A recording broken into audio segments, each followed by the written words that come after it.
sauveuse et vous avez associé en fait cette personne comme étant la réponse à vos problèmes, comme étant la personne qui va enfin vous libérer, comme étant la personne qui va enfin vous permettre de vous retrouver de la confiance, de la joie de vivre.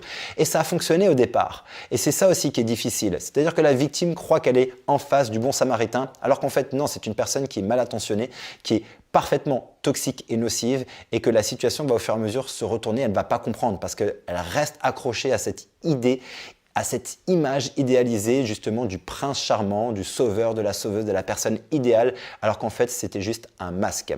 Donc ça c'est extrêmement important, ils vont essayer de vous faire croire que sans lui, sans elle, vous ne valez rien et vous n'êtes rien.